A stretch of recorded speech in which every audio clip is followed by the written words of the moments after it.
This channel does not promote any violent, harmful, or illegal activities. All content provided by this channel is meant for an educational purpose only.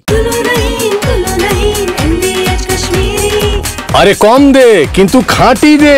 MDH Kashmiri লাল লঙ্কার গুঁড়ো। MDH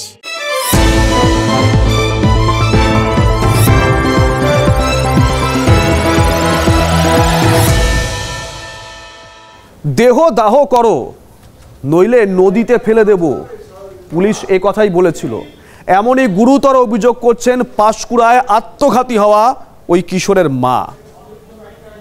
একটা নিষ্পাপ শিশুকে আত্মহত্যার দিকে ঠেলে দেওয়া আর তারপর পরিবারের ওপর মানসিক নির্যাতন, এটাই কি আইনের শাসন? এই প্রশ্নই তুলছেন সন্তানহারা মা। কিন্তু আইনের রক্ষকদের কাছে এর কোনো উত্তর আছে? মা, আমি চুরি করিনি। 12 বছরের নিষ্পাপ কিশোরের এই সুইসাইড নোটের ভারেই দমবন্ধ পরিস্থিতি। বেদনাহত বাংলার বুকে আরো ভারী পাথর চাপিয়ে দিল সন্তানহারা মায়ের হাহাকার। তাকে ভয় করছে, সে তো সিভিক বলে সে তো পুরো দিয়ে চালাচ্ছে। এখন তো আমার একটা সন্তানকে আমাকে দেখতে দিচ্ছে না, 10 মিনিট আমার কাছে রাখতে দিচ্ছে না। পুলিশ বলছে নিয়ে যাও, করো, না হলে নদীতে ভাসিয়ে দিব, না হলে দাহ করে মর্গে ঘুরে নিয়ে চলে যাব। গোসাইবের গ্রামের কৃষ্ণেন্দু সিভিক ভলান্টিয়ার শুভঙ্কর দীক্ষিতের দোকানে চিপস কিনতে গিয়েছিল, কিন্তু দোকানে কেউ ছিল না। একটা পড়ে থাকা চিপসের প্যাকেট কুড়িয়ে নেয় সে। সেই কারণে ভরা বাজারে তাকে চোর অপবাদ দেয় ওই সিভিক ভলান্টিয়ার। অভিযোগ এমনই, অপমানিত কিশোর সুইসাইড নোট লিখে কীটনাশক খায়। সিসিটিভি ফুটেজেও প্রমাণ হয়েছে কিশোর নিরপরাধ ছিল। তাহলে কেন তাকে মরতে হলো? এই প্রশ্ন তুলে সিভিক ভলান্টিয়ারের বাড়িতে বিক্ষোভ দেখিয়েছিলেন গোসাইবেরের মানুষ। তাদের লাঠিপেটা করে পুলিশ। বিক্ষোভকারীদের 16 জনের বিরুদ্ধে শতপ্রণোদিত মামলা হয়। এক মহিলা সহ 6 জনকে গ্রেফতার করা হয়েছে। চোরের মতো তো পুলিশ এত বদমাইশি হয়েছে, চোরের মতো তো আমার ছেলেকে আমার কোল থেকে নিয়ে গেল।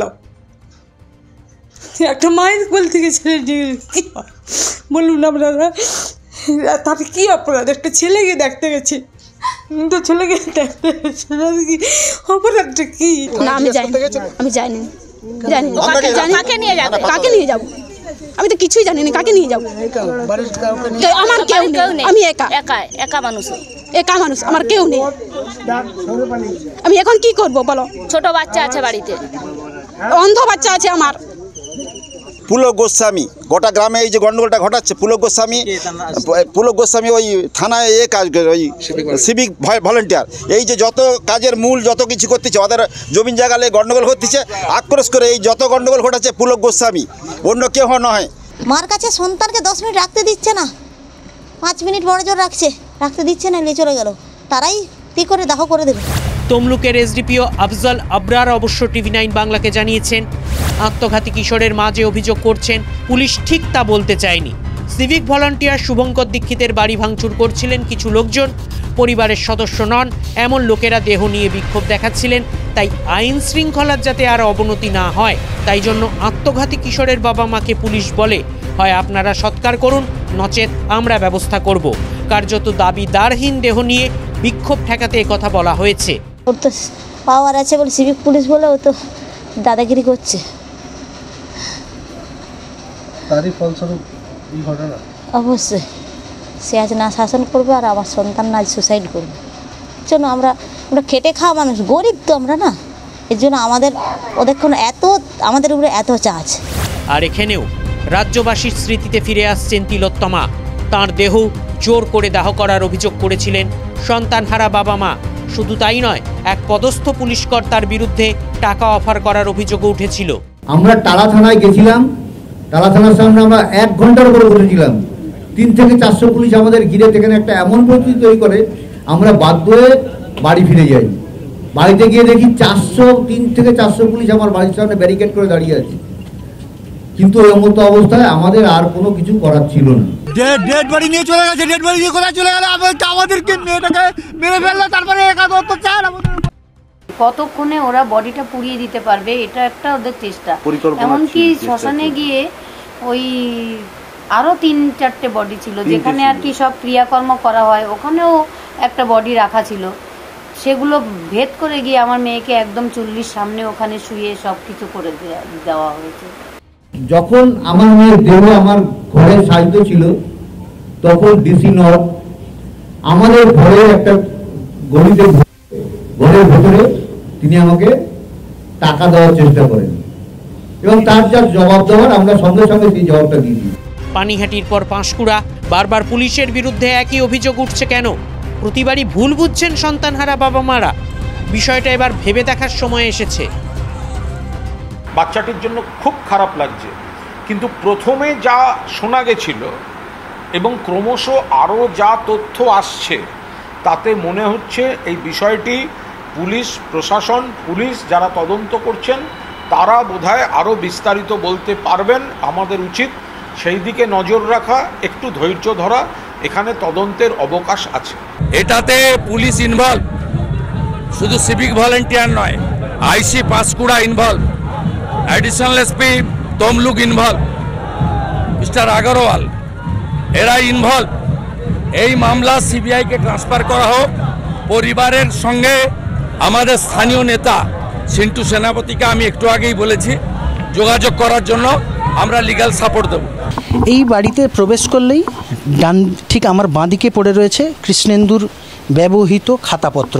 কৃষ্ণেন্দু আর নেই, ফলে এই বইগুলো আর ব্যবহার হবে না। এই ছোট্ট সাইকেল, এই সাইকেলটা কিন্তু কৃষ্ণেন্দু আর চাপবে না, কিন্তু তার সেই সাইকেল চাপার বা এলাকায় যে দুষ্টি মিষ্টি কাণ্ড করে বেড়ানোর যে স্মৃতি, তা কিন্তু এই পরিবারকে কার্যত দংশন করে চলবে আগামী দিনে।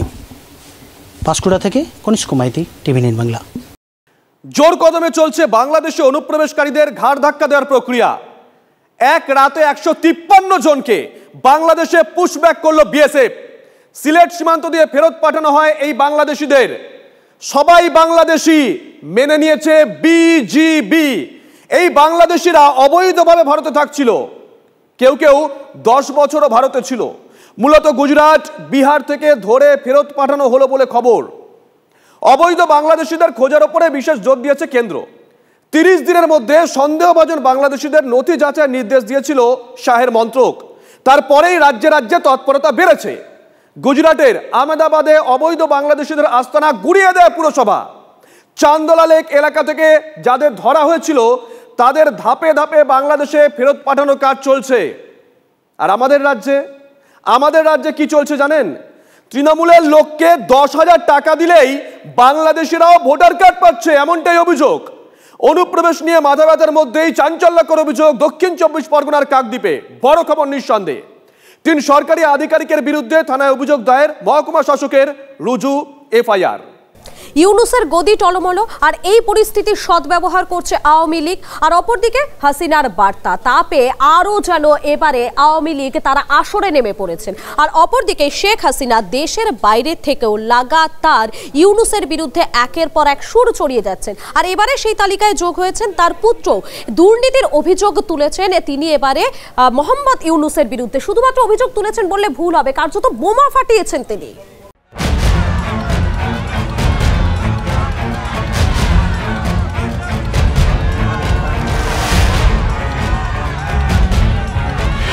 হাসিনা দেশ ছেড়েছেন প্রায় 1 বছর। দেশে রাজনৈতিক পট পরিবর্তনের সম্ভাবনা জোরালো হতেই সক্রিয় হয়েছেন বাংলাদেশের প্রাক্তন প্রধানমন্ত্রী। অডিও বার্তায় নিয়ম করে নিশানা করছেন ইউনুস প্রশাসনকে। ইউনুসকে ক্ষমতা থেকে উৎখাতের ডাক দিয়ে দলের কর্মীদের আন্দোলনের ডাক দিয়েছিলেন হাসিনা। এবার তাঁর মুখে সেন্ট মার্টিন দ্বীপের প্রসঙ্গ।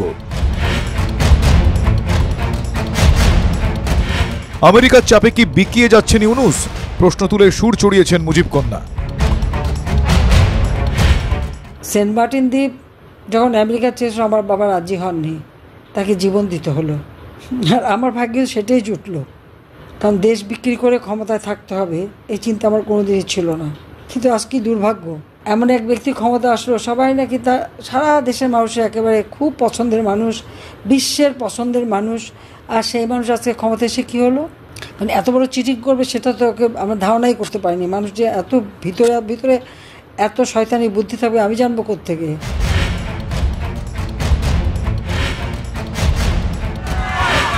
বিশ্লেষকদের মতে রাজনৈতিক অচলাবস্থার মধ্যেই বৈষম্য বিরোধী জোট হালে বিশেষ পানি পাচ্ছে না। এরই মধ্যে সেন্ট মার্টিন দ্বীপ নিয়ে হাসিনার বার্তা পদ্মাপাড়ের বড় অংশে সাড়া ফেলেছে। প্রকাশ্যেই ইউনূসের বিরোধিতায় রাস্তায় নেমেছে অনেকেই, যা কিছুদিন আগেও দেখা যায়নি। পরিস্থিতিকে কাজে লাগিয়ে মাস্টার স্ট্রোক দিতে চাইছেন আওয়ামী লীগ নেত্রী। স্ট্র্যাটেজিক অবস্থানের কারণে সেন্ট মার্টিনের ওপরে মার্কিন যুক্তরাষ্ট্রের নজর আছে।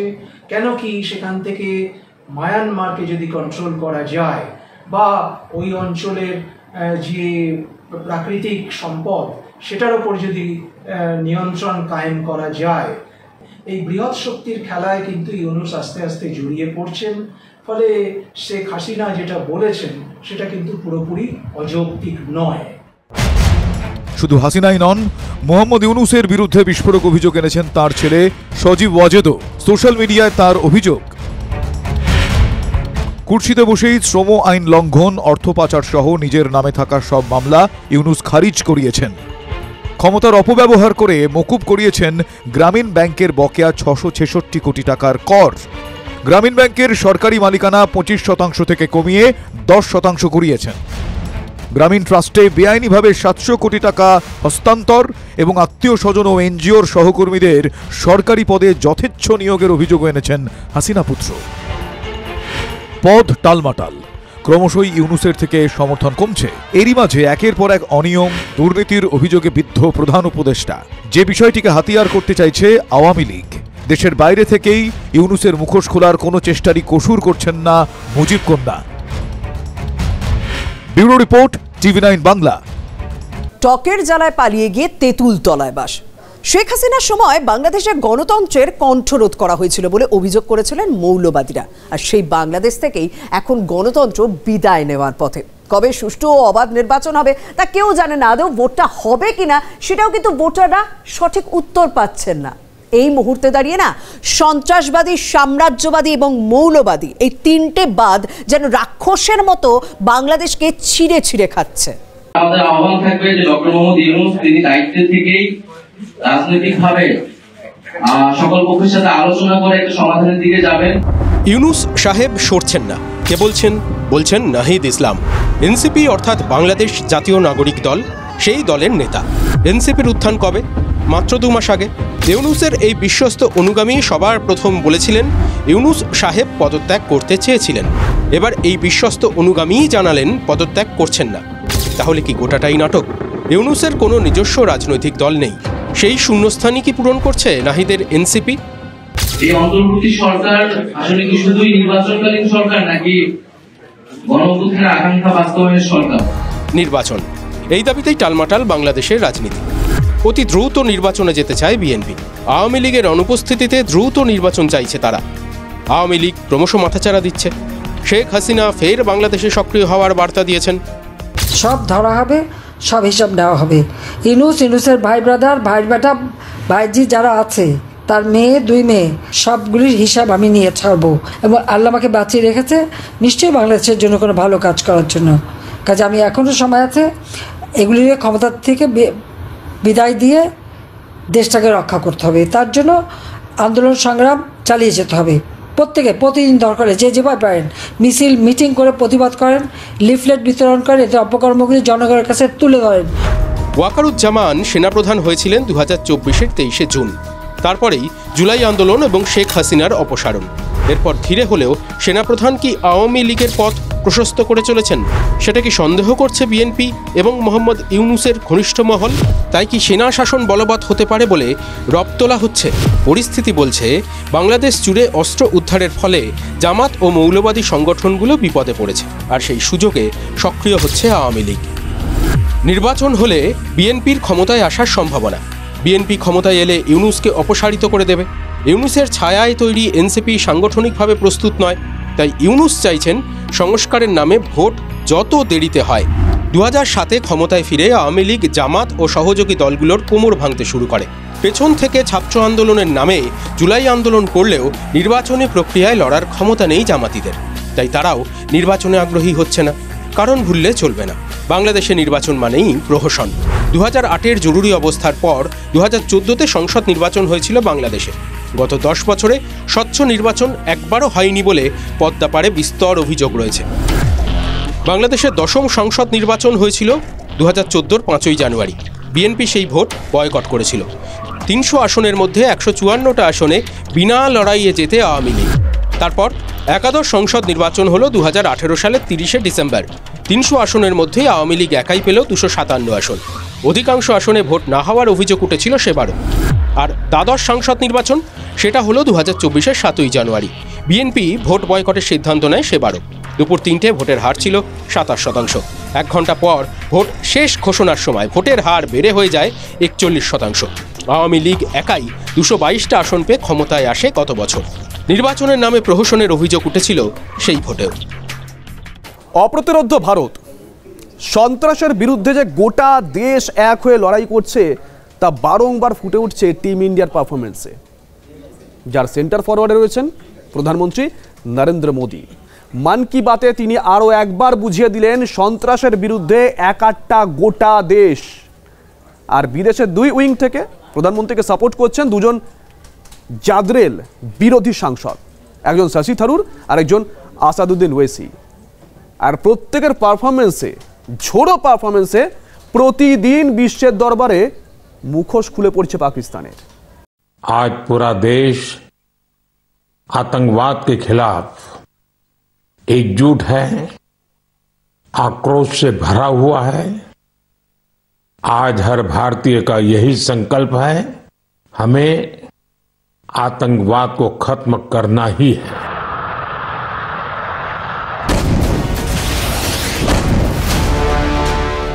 সন্ত্রাসবাদকে নির্মূল করতে একজোট গোটা দেশ। মন কি বাতে নরেন্দ্র মোদী শোনাচ্ছেন সন্ত্রাসবাদের বিরুদ্ধে ভারতের প্রত্যাঘাত অপারেশন সিঁদুরের সাফল্যের কথা। ঠিক তখনই দুনিয়ার বিভিন্ন দেশে সন্ত্রাসের মদতদাতা পাকিস্তানের মুখোশ খুলে দিচ্ছে ভারতের প্রতিনিধিরা।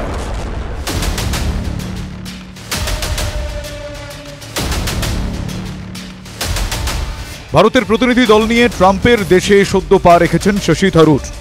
অপারেশন সিঁদুরের সাফল্য আর পাক সন্ত্রাসের বিভৎসতা বোঝাতে একসময়ের পোড় খাওয়া কূটনীতিক বেছে নেন নিউ ইয়র্ককে, যে মার্কিন শহর আজও বুকে নিয়ে বেড়াচ্ছে 9/11-র জঙ্গি নাশকতার ক্ষত।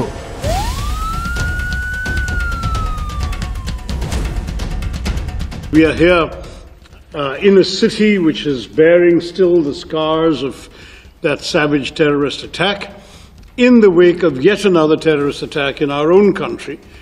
It's a global problem, it's a scourge, and we must all fight it unitedly.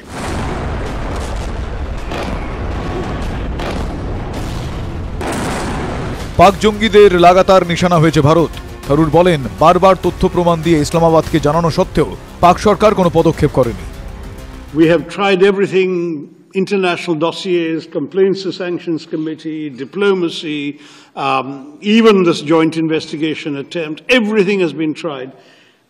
Pakistan has remained in denial, no attempt to dismantle the terror infrastructure in that country and the persistence of safe havens. So from our point of view, this is it.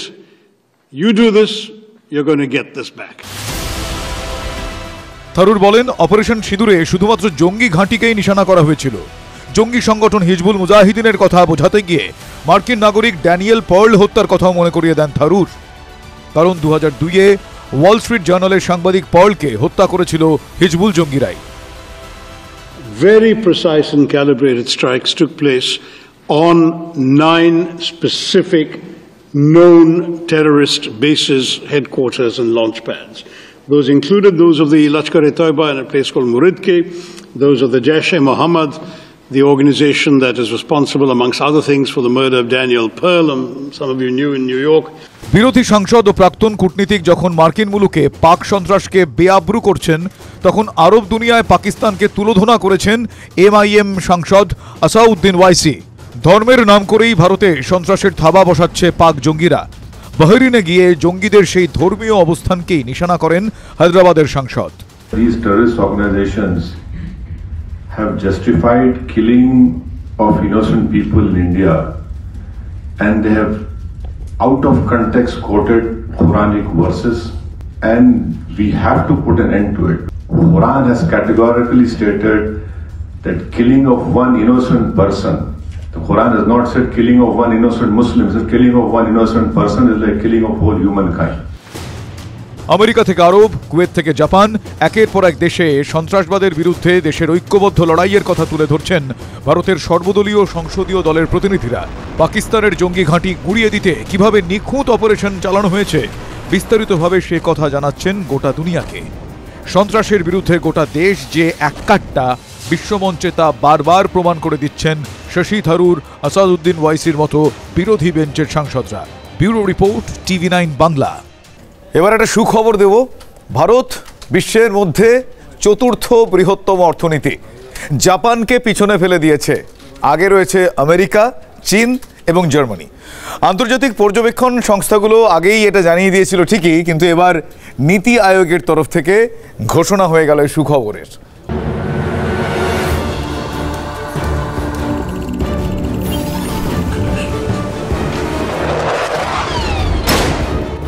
সামরিক সংঘাত প্রথম আঘাত হানে অর্থনীতিতে, থমকে যায় অগ্রগতি, থমকে যায় উন্নয়ন। কিন্তু পাকিস্তানের সঙ্গে সামরিক সংঘাতের পরেও একটা মাইলস্টোন টপকে গেল ভারত। জাপানকে অতিক্রম করে বিশ্বের চতুর্থ বৃহত্তম অর্থনীতি এখন ভারত। মার্কিন যুক্তরাষ্ট্র রয়েছে এক নম্বরে, তাদের অর্থনীতির বহর 30.507 লক্ষ কোটি ডলার। গণপ্রজাতান্ত্রিক চীনের অর্থনীতির বহর 19.231 লক্ষ কোটি ডলার। জার্মানির অর্থনীতির বহর 4.744 লক্ষ কোটি ডলার। ভারতের অর্থনীতির বহর 4.187 লক্ষ কোটি ডলার। জাপানের অর্থনীতির বহর 4.186 lakh crore dollar. We are the fourth largest economy as I speak. We are a $4 trillion economy as I speak. And this is not my data, this is IMF data. India today is larger than Japan. So it's only the United States, China and Germany which are larger. And if we stick to what is being planned, what is being thought through, it's a matter of another 2.5 to 3 years, we would become the third largest economy. অর্থনীতির এই অগ্রগতি শাসকের রাজনৈতিক প্রচার ও বিরোধীদের প্রশ্ন তোলার সুযোগ করে দিয়েছে। श्रीमान नरेंद्र मोदी जी के नेतृत्व में विकसित भारत के निर्माण का महायज्ञ निरंतर जारी है और उसी का परिणाम है कि कभी 11वें नंबर पे थे हम, मोदी जी के नेतृत्व में घटते घटते हम 5वें पे आए और अब 4थे पे पहुंच गए। जल्दी 3रे पे होंगे और बाद में होंगे हम नंबर 1। भारत रहेगा नंबर 1। भाई पर कैपिटा इनकम पे थोड़ा बात कर लें, अमीर और गरीब के बीच में बढ़ती हुई खाई के बारे में बात कर लें, जो मध्यम वर्ग EMI देने के संघर्ष में जूझ रहा हो उसके बारे में बात कर लें, MSME सेक्टर के बारे में बात कर लें, 45 साल का बेरोजगारी का जो रिकॉर्ड टूटा है उसके बारे में बात कर लें। अर्थव्यवस्था आम नागरिक को तब बेहतर समझ में आती है जब तरक्की और खुशहाली हर घर तक पहुंचे। हंगर इंडेक्स का क्या होता है? ভারতকে যারা শত্রু দেশ বলে সেই পাকিস্তানের অর্থনীতির অবস্থা কহতব্য নয়। সামরিক উত্তেজনার মধ্যেই পাকিস্তানকে 100 কোটি ডলারের ঋণ মঞ্জুর করেছে আন্তর্জাতিক অর্থ ভাণ্ডার। সঙ্গে জুড়ে দিয়েছে 50 দফা শর্ত, তার মধ্যে সামরিক খাতে 20% ব্যয় কমানোর নির্দেশও রয়েছে। কিন্তু পাকিস্তান মগ্ন আত্মতৃপ্তিতেই। সে দেশের এক সংবাদ সঞ্চালিকা ভাইরাল। তিনি বলছেন পাকিস্তানের নথিভুক্ত অর্থনীতির থেকেও হিসেব বহির্ভূত অর্থনীতি নাকি অনেক বেশি। এই নিয়ে পাকিস্তানের সোশ্যাল মিডিয়াতেই হাসাহাসি হচ্ছে।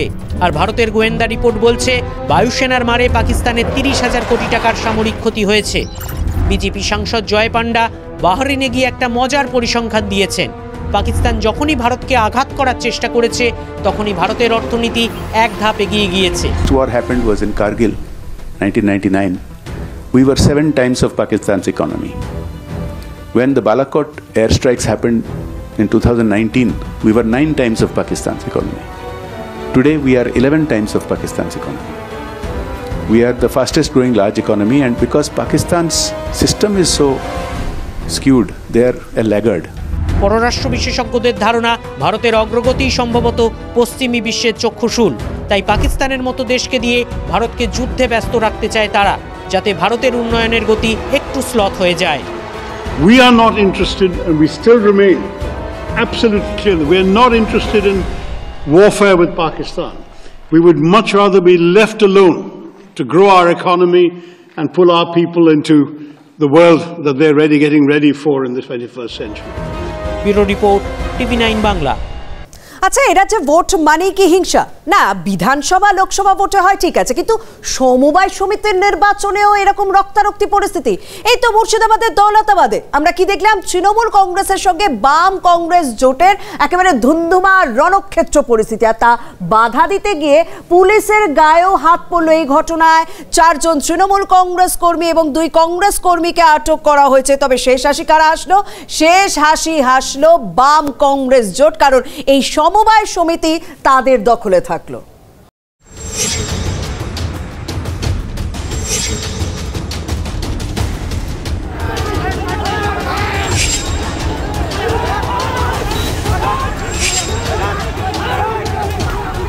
লাঠি, ঘুষি, ভাঙচুর, লাঠিচার্জ, সমবায় ভোট ঘিরে ধুন্ধুমার রণক্ষেত্র মুর্শিদাবাদের দৌলতাবাদ।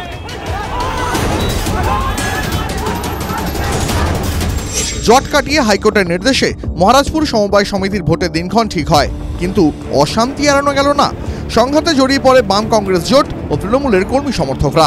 মাটিতে ফেলে একে অপরকে লাঠি ঘুষি, ক্যাম্প অফিস ভাঙচুর, রণক্ষেত্রের চেহারা নেয় গোটা এলাকা। জোট শিবিরের অভিযোগ, তাদের থাকা সমবায় ছিনিয়ে নিতেই বহিরাগতদের এনে অশান্তি পাকিয়েছে শাসক শিবির। মিউনিসিপ্যালিটি সমবায় যেখানে রাজ্যের সর্বোচ্চ ক্ষমতা, সেখানে তার সেই ক্ষমতা অপপ্রয়োগ করা হয়।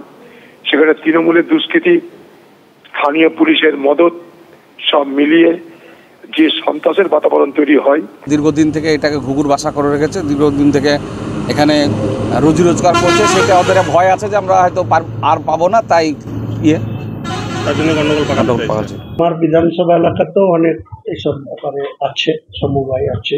তো সেই সব নির্বাচনে আমরা কোনোদিন জোর খাটানোর কোনো প্রয়োজন হয়নি। উনি কেন সেখানে জোর খাটাচ্ছেন এই ব্যাপারে উনি ভালো বলতে পারবেন। পরিস্থিতি নিয়ন্ত্রণের বাইরে চলে যাচ্ছে দেখে পুলিশ লাঠিচার্জ করে, কিন্তু সংঘর্ষ ঠেকাতে গিয়ে আক্রান্ত হতে হয় উর্দিধারীদের। পুলিশকে ঘিরে ধাক্কা দেওয়া হয়, লাঠি কেড়ে নেওয়ারও চেষ্টা করে 2 দলের সমর্থকরা। বাইরে থেকে মুর্শিদাবাদে বাইরে থেকে যখন লাখো লাখো শয়ে শয়ে লোকেরা যখন আক্রমণ করতে এসেছিল, তখন টেবিলের তলায় লুকিয়ে পড়েছিল, ঝোপের মধ্যে ঝাঁপ দিয়েছিল, সেরকমভাবে পুলিশ এখন ভোট বাঁচানোর জন্য আজকে তৃণমূলকে হেল্প করার জন্য আজকে মারধর করছে। যদি ঠিকঠাকভাবে আমরা কেন্দ্রীয় বাহিনী দিয়ে ভোট না করতে পারি তো এদের ট্রেলার দেখছেন, এদের তো পুরো সিনেমাটা এখন বাকি আছে। পুলিশের কেউ যদি যায় চুপ করে দাঁড়িয়ে থাকবে, আর যদি একটু নাড়াচাড়া করে তার লাঠি কেড়ে নিয়ে তাকে টেবিলের তলায় ঢুকিয়ে দেবে। এটাই হচ্ছে তৃণমূল, এবং এটা তৃণমূল এটা করতে অভ্যস্ত, আর সেই রকমের ব্যবস্থা করার জন্য পুলিশ অপেক্ষায় থাকে। র্যাফ নামিয়ে উত্তপ্ত পরিস্থিতি সামাল দেয় প্রশাসন, কিন্তু ভোট ঘিরে কেন বারবার বাংলায় এই নৈরাজ্যের ছবি? একটা সমবায় দখল করতেও এমন গাজোয়ারি রক্তারক্তি, এটাই কি এই রাজ্যের ট্র্যাডিশন? এই ছবি আর বদলাবে কবে? মুর্শিদাবাদ থেকে কৌশিক ঘোষের রিপোর্ট, TV9 বাংলা। বৃষ্টি বাড়ছে বাংলায়, আর তাতে একদিকে যেমন কৃষকদের মুখে হাসি ফুটছে, অপরদিকে কিন্তু দুশ্চিন্তাও রয়েছে, কেননা জ্যৈষ্ঠ মাসেই জলমগ্ন হয়ে যাওয়ার একটা আশঙ্কা থাকছে। ইতিমধ্যেই কলকাতা, হাওড়া, হুগলিতে সতর্কবার্তা দেওয়া হয়েছে উত্তরের 3 জেলাকেও। আর তাতেই উঠছে যে এই প্রশ্নটা কতটা প্রস্তুত রয়েছে এই মুহূর্তে প্রশাসন, কেননা যেভাবে জলমগ্ন হয়ে যায় বিভিন্ন জায়গা, সেক্ষেত্রে মোকাবিলা করার ক্ষেত্রে কতটা প্রস্তুত, সেটাই এখন সবথেকে বড় প্রশ্ন। বর্ষা এখনো আসেনি, সবেমাত্র বিক্ষিপ্ত বৃষ্টি বাদলা শুরু হয়েছে, আর তাতেই জলমগ্ন দক্ষিণবঙ্গের একাধিক এলাকা। শনিবার বৃষ্টিতে জল দাঁড়িয়ে যায় উত্তর হাওড়ার একাধিক ওয়ার্ডে। শালকিয়া, বেলগাছিয়া, টিকিয়াপাড়া, রামরাজাতলা, লিলুয়ার, কোথাও হাঁটু জল, কোথাও গোড়ালি পর্যন্ত জল দাঁড়িয়ে যায়। দুর্দশা হুগলির ডানকুনিতেও জল দাঁড়িয়ে 2 নম্বর, 14 নম্বর, 18 নম্বর ওয়ার্ডের বেশ কয়েকটি পাড়ায়। সামনে এবার নিম্নচাপের ফাঁড়া। আরব সাগরের গভীর নিম্নচাপ মহারাষ্ট্র উপকূল হয়ে শনিবারই স্থলভাগে ঢুকেছিল। এই নিম্নচাপ মহারাষ্ট্র, তেলেঙ্গানা, অন্ধ্রপ্রদেশ পেরিয়ে বঙ্গোপসাগরে গিয়ে পৌঁছবে। স্থলভাগে শক্তি ক্ষয় করলেও বঙ্গোপসাগরে আসার পরেই সেটা আবার নিম্নচাপে পরিণত হয়ে শক্তি বাড়াবে, এরকমই ইঙ্গিত এই মুহূর্তে পাওয়া যাচ্ছে। এবং এই নিম্নচাপের প্রভাবেই রাজ্যের জেলাগুলোতে বৃষ্টি আগামী সপ্তাহে 1 লপ্তে অনেকটাই বেড়ে যাবে। পূর্বাভাস বলছে 28শে মে উত্তর 24 পরগনা, দক্ষিণ 24 পরগনা, পূর্ব মেদিনীপুর, পশ্চিম মেদিনীপুরে ভারী বৃষ্টি হতে পারে। 29শে মে ভারী বৃষ্টির পূর্বাভাস। কলকাতা, হাওড়া, হুগলি, উত্তর 24 পরগনা, দক্ষিণ 24 পরগনা, পূর্ব মেদিনীপুর, পশ্চিম মেদিনীপুর, ঝাড়গ্রামে। তালিকায় উত্তরের জলপাইগুড়ি, আলিপুরদুয়ার, কোচবিহার। 28 তারিখে মেনলি আমাদের উপকূল এর সংলগ্ন বা কাছাকাছি যে জেলাগুলো রয়েছে, যেমন উত্তর দক্ষিণ 24 পরগনা, পূর্ব পশ্চিম মেদিনীপুর, এই জেলাগুলো দু এক জায়গায় ভারী বৃষ্টির সম্ভাবনা থাকছে। 29 তারিখে উপকূল সংলগ্ন জেলাগুলো, পার্শ্ববর্তী জেলাগুলো, সেই সাথে কলকাতা, হাওড়া, হুগলি, ঝাড়গ্রাম, এই জেলাগুলোতেও দু এক জায়গায় ভারী বৃষ্টির সম্ভাবনা থাকছে। ভারী বৃষ্টি হলে গঙ্গায় ভাটার পর 2 ঘন্টার মধ্যে জল নেমে যাবে, আশ্বাস কলকাতার মেয়র ফরহাদ হাকিমের। লো টাইড হওয়ার পরের থেকে 2 ঘন্টা লাগবে আমাদের সব জল বার করে দিতে। সেইগুলো 4 থেকে 5 ঘন্টা আমরা যদি অ্যাবনর্মাল বৃষ্টি হয় তাহলে, আর যদি নর্মাল বৃষ্টি হয় কোথাও জল জমবে না। জল জমার আশঙ্কা দক্ষিণবঙ্গের অনেক জেলাতেই, উত্তরবঙ্গে বৃষ্টির পরিমাণ আরও বেশি হওয়ার আশঙ্কা। 30 মে ভারী বৃষ্টির পূর্বাভাস হুগলি, পশ্চিম মেদিনীপুর, ঝাড়গ্রাম, পুরুলিয়া, বাঁকুড়া, পূর্ব বর্ধমান, পশ্চিম বর্ধমান, বীরভূমে। ভারী বৃষ্টি হতে পারে দার্জিলিং, কালিম্পং, উত্তর দিনাজপুর, দক্ষিণ দিনাজপুর, মালদাতেও। অতি ভারী বৃষ্টির কমলা সতর্কতা জলপাইগুড়ি, আলিপুরদুয়ার, কোচবিহারে। 31 মে ভারী বৃষ্টি হতে পারে বীরভূম, মুর্শিদাবাদ, দার্জিলিং, কালিম্পংয়ে। অতি ভারী বৃষ্টির সতর্কতা জলপাইগুড়ি, আলিপুরদুয়ার, কোচবিহারে। সাধারণত জুন বা তারপরেই বৃষ্টির বিপদ বাড়ে, এবার জ্যৈষ্ঠেই জলমগ্ন হওয়ার আশঙ্কা বাড়ছে। বেঙ্গালুরু, দিল্লির মতন দক্ষিণবঙ্গের শহরতলিও কি ডুববে? Bureau report, TV9 Bangla. সময়ের আগেই বর্ষা ঢুকে পড়েছে দেশে। অবশ্য তার আগেই বেঙ্গালুরু থেকে দিল্লি, মুম্বাই থেকে গোয়া অতিবৃষ্টিতে ভেসে গেছে। অল্প সময় অতিবৃষ্টি একটা বিপদ বয়ে আনছে, কিন্তু এবার থেকে আরও অনেক আগে থেকে আরও নিখুঁতভাবে মৌসুম ভবন এই অতিবৃষ্টির বিপদের সতর্কতা জারি করতে পারবে। সৌজন্যে ভারত ফোরকাস্টিং সিস্টেম। একজন বাঙালি বিজ্ঞানীর নেতৃত্বে আরও নিখুঁত হচ্ছে এই ব্রহ্মাস্ত্র।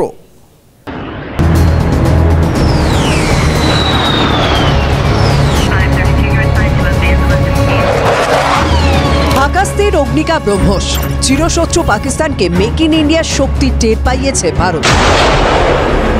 দেশে আকাশে রক্ষা পেয়েছে দেশের আকাশ। এবার আকাশকে হাতের তালুর মতো চিনতেও হাতিয়ার দেশি অস্ত্র। আবহাওয়ার নিখুঁত পূর্বাভাস দিতে বিদেশি গাণিতিক মডেলের মুখাপেক্ষী হয়ে থাকার দিন শেষ।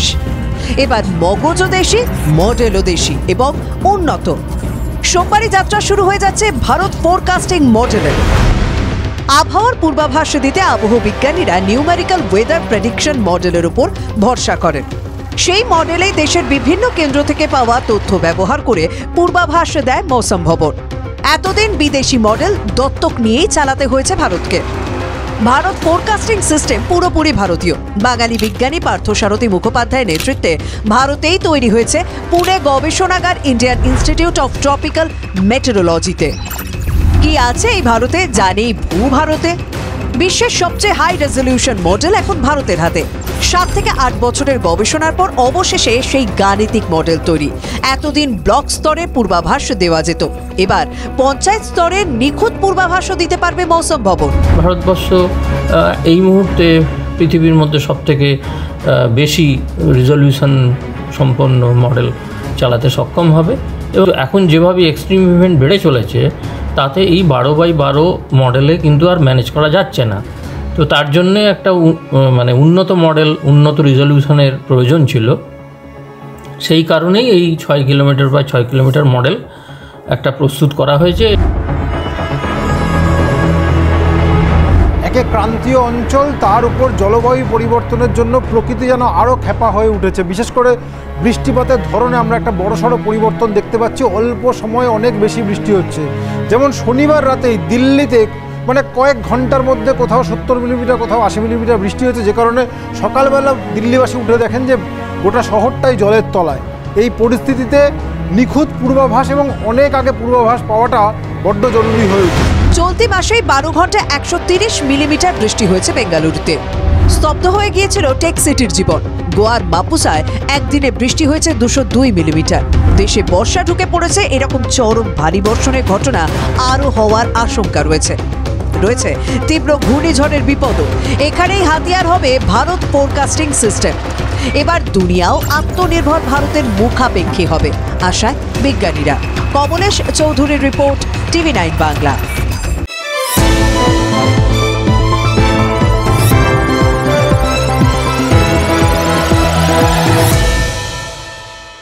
যদি MDH কিচেন কিং কিচেনে থাকে তো আমরা যা ইচ্ছে তৈরি করতে পারি। বেগুনের ভর্তা, আলু কপি, ভিন্ডি মশলা, আরো অনেক কিছু।